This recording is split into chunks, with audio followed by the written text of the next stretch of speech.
उत्तर प्रदेश बघा देवभूमी आहे. जसं आपण पाहतो की राम मंदिर व्हायला किती वर्ष लागले? 500 ते 550 वर्ष लागले. मात्र राम मंदिर इतक्या वर्ष का माईक देतो माईक हा एक प्रश्न आहे आपल्यासमोर. ह्याच वेळेला काय झालं तर जसं बघा त्या उत्तर प्रदेशामध्ये एक संन्यासी त्या उत्तर प्रदेशाच्या गादीवर विराजमान झाले आणि जी सर्व भारतीयांच्या मनात स्वप्न होतं आणि विचार जडलेले होते, खरोखर त्यांना त्या प्रोग्राम त्यांनाही प्रेरणा दिली असावी. आणि आपण पाहतो 22 जानेवारी या दिवशी माननीय पंतप्रधान नरेंद्र मोदी यांच्या करकमलाद्वारे प्रमाणच्या मंत्रघोषामध्ये तो सुंदर असा सोहळा त्या ठिकाणी संपन्न झाला, ज्या आम्ही त्या ठिकाणी साक्षीदार आहोत. तो सोहळा घडत असताना आम्ही ज्याला ते मंदिर ज्याला बघत होतो त्या ठिकाणी तर पर्यावरणाची काळजी घेण्यात म्हणजे कोणतेही प्लास्टिक वापरण्यात आलं होतं, सर्व फळांची सजावट करण्यात आली होती. माझं ते मंदिर बघा काय बोलत होतं, काय ते मंदिराचे दगडं काय सांगत होते, हा मेन मुद्दा महत्त्वाचा आहे. ते दगडं काय बोलत होते म्हणे, आम्ही या ठिकाणी केव्हा बसलो, केव्हा आम्हाला या ठिकाणी केव्हा स्थान मिळालं म्हणे, या रामप्रभूच्या मंदिरासाठी. आजपर्यंत अनेक काही रामभक्तांनी असतील त्यांनी बघा बलिदान केलं, रक्त सांडलं आणि म्हणून त्याचे प्रतीक म्हणून म्हणजे त्यागा केल्याशिवाय इतिहास घडत नाही.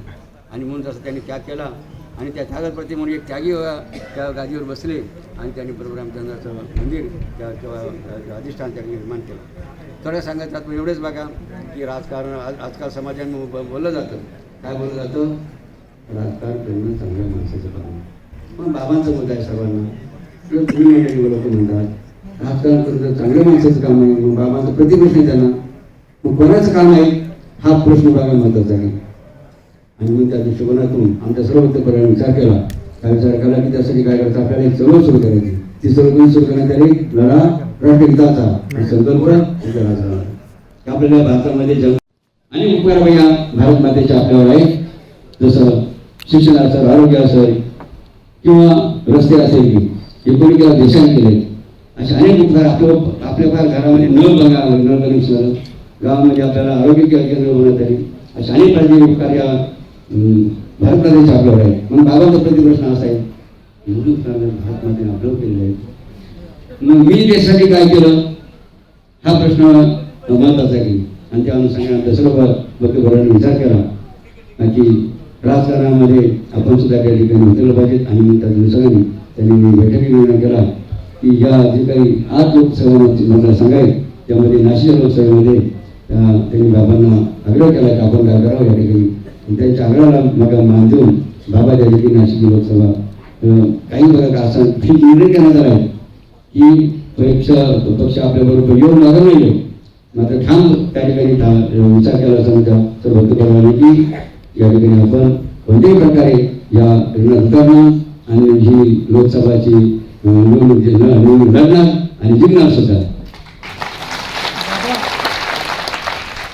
बाबा साधू संतांनी अशा क्षेत्रात उतरणं कितपत योग्य वाटतं तुम्हाला?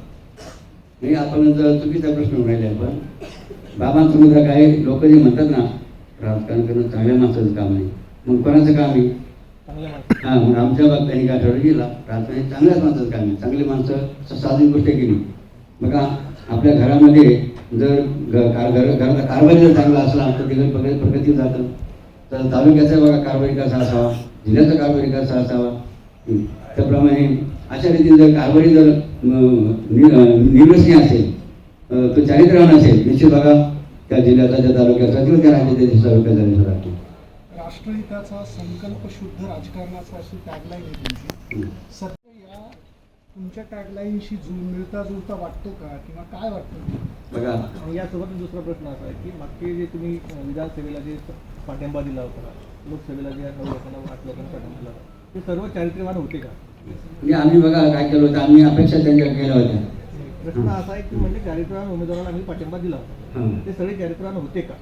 त्यामध्ये काय बाबांचं काय जैसा कर्म कर वैसा फल. आमचं म्हणणं काय की आमचं म्हणणं काय होते का नव्हते? चारित्र्यवान होते का? त्याच्या होते ना काय सगळे आता सगळे ज्यांना तुम्ही सपोर्ट करा ते लोक चारित्र्यवान होते का? तर ते बघा बाबांचं मध्ये या संदर्भात बाबांचं म्हणणं कसं आहे की आमचं कर्तव्य काय आहे, आमच्या चष्म्याला कोणी कसं असो कोणी कसं आम्हाला कसं दिसतो, आम्हाला तो चांगलाच गुन्हा नसतो म्हणजे आमच्या दृष्टीला जो वाटला चांगला आम्ही त्याला पाठिंबा दिला. दुसरं एक, त्याचं करून त्याला भोगा नाही. आपण नुकतीच मोदींची भेट घेतली. हां, मोदींनी तुम्हाला उभे राहण्याच्या दृष्टीने अनुकूलता दर्शवली आहे का? त्या समोर काही संवाद झालेला नाही. पण काही विचार काही संवादच झालेला विशेष नाही. नाही. मग त्यांच्याकडे ज्यावेळेस तुम्ही भेट घेतली तर तुम्हाला काय वाटलं? हां. बाबांना असं वाटतं बघा की प्रत्येकाला प्रत्येक व्यक्तीला काय वाटतं, जर तुकाराम म्हणतो ना माझ्या जातीचे मत भेटू कोणी, तसं बघा त्यांच्याही मनाला वाटलं असेल की आपल्यासारखेच कोणतरी या ठिकाणी आपल्या संसद आली पाहिजे. संसद आहे मान्य, पण मोदीसारखे देशाचे पंतप्रधान एक भाजपचे नेते मोठे म्हणजे भाजपचे राष्ट्रीय सर्व त्यांना तुम्ही भेटणं किंवा त्यांच्याशी तुमचा संपर्क होणं हे कशाचं झोटक मानलं जातं? आता हे ज्याने त्याने समजून घ्यायचं. नाशिक लोकसभा मतदारसंघात तुम्ही उभे राहिला अपक्ष म्हणून सध्या तरी. कुठल्या पक्षाशी तुमचं बोलणं? पक्षाशी बोलणं करीत नाही. आमचा विचार त्यांना पटेल ते आमच्या बरोबर येतील, आल्यानंतर त्यांना आम्ही जय बाबाजी म्हणून. पण तुम्ही उद्या स्वतःहून कुठल्या पक्षाकडे की त्यांचा बी फॉर्म मिळावा किंवा त्यांच्या आम्ही कोणत्याही तुम्ही उमेदवार असावे असं तुम्हाला वाटतं का? आम्हाला नाही वाटत, आमच्या परिवाराला वाटतं. काय वाटतं? त्यांनी बाबांनी काय करावं, लोकसभेचं नेतृत्व करावं, लोकसभेमध्ये जाऊन पण नेतृत्व कुठल्या करावं. कुठल्या पक्षाकडून किंवा कोणत्याही पक्षाचा विचार आम्ही केलेला नाही. बाबाजी, नाशिक लोकसभाच का संभाजीनगर तुम्ही लढवलेली, हां. हा अनुभव असताना नाशिकमध्ये का? नाशिकमध्ये मुद्दा असा आहे की त्या कुंभमेळा काय होतो, दर कारवाची कुंभमेळा होतो आणि म्हणून त्या अनुषंगाने त्या ठिकाणी प्रभू रामचंद्राची भूमी तिथं प्रभू रामचंद्र वैसे राहिले होते बघा. आणि तिथं आपण म्हणून अधिष्ठान संतांनी भगवंताचं अधिष्ठान आहे. आणि सर्व हिंदुत्व जसं छत्रपती शिवाजी महाराजांनी हिंदू स्वराज्य स्थापन केलं ना, त्याप्रमाणे सर्व आपल्या मताची माणसं आहेत. 2009-2014 मध्ये तुम्ही ज्यावेळेस उभा होता त्यावेळेस तुम्हाला 1.5 लाखांच्या आसपास मतं होती. आता काय परिस्थिती बदलली आहे? 2024 आलेला आहे. तुम्ही 10 वर्ष काही कुठल्या म्हणजे राजकीय याच्यावर नव्हता. मग आता काय बदल झाला आहे की जो तुम्ही उभा राहण्याचा संकल्प केला आहे किंवा काय? तर बघा जसं मुद्द्याला साहेब मुद्दा त्याच्यामध्ये असं आहे की जसं बघा जशी दृष्टी असेल की तशी सृष्टी जसं दृष्टी सृष्टी मानली सगळी तसं एका घोड्यावाल्याने काय बघा घोड्यावाल्याने काय केलं माहिती आहे की त्या घोड्याला हिरवा चष्मा घातला. काय घातला? घोड्याची हिरवा चष्मा त्या घोड्याला घातला आणि घोड्याला घातल्यानंतर त्यांनी गवत वाळे टाकलं. कोणी गवत टाकलं घोड्याला वाळे. आणि त्या घोड्याला काय वाटलं गवत कसं हिरवं, मग त्यांनी काय केलं ते खाल्लं. त्यांनी ते खाल्लं आणि तो कसा शिकला म्हणा. तसं बघा ह्या राजकारणाकडे पाहणी जशी दृष्टी असेल बघा तसं त्याला ते विचार माणसामध्ये येत असतं. एका जिल्ह्यात तुम्ही लोकसभेचं नेतृत्व करणार आहे, हो. पण उर्वरित जिल्ह्यातल्या लोकसभा निवडणुकीसाठी आपण कोणत्या उमेदवारांना पाठिंबा राहणार आहे? आमचं प्राधान्य असं असणे आमचेच काही महाराज मंडळाला असा एक मोठा प्रश्न असा आहे की तुम्ही 2009ला निवडणूक लढवली.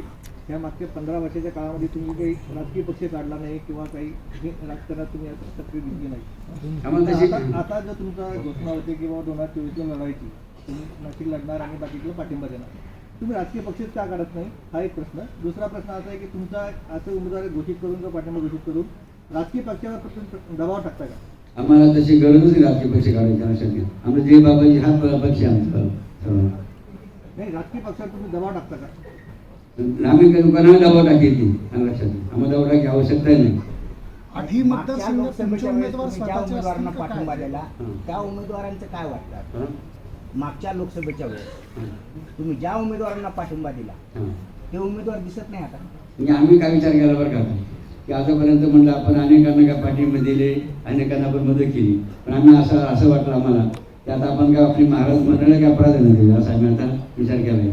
छत्रपती संभाजीनगरमध्ये आठही मतदारसंघात महाराज अशा आम्ही महाराजांचा प्रथम आम्ही पहिलं प्राधान्य आम्ही महाराजांना देणार आहे आणि नंतर दुसऱ्या सेकंडला आम्ही उमेदवाराचा विचार करणार. छत्रपती संभाजीनगरचा उमेदवार कोण असेल? हां? छत्रपती संभाजीनगरचा आमचा का?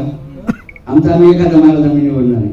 आमची कमिटीची बैठक घेऊन अजेंडा काय असणार आहे तुमचा? पाठिंबा देणार की उमेदवार देणार? हां? आम्ही प्रथम उमेदवाराचा विचार करणार आहे. आला का? नंतर पुढचा दुसरा नंतर नाही. तुमचा अजेंडा काय राहणार आहे? आमचा अजेंडा हाच आहे, लढा राष्ट्रहिताचा आणि संघर्ष राजकारणाचा. हिंदुत्व हिंदुत्व हां.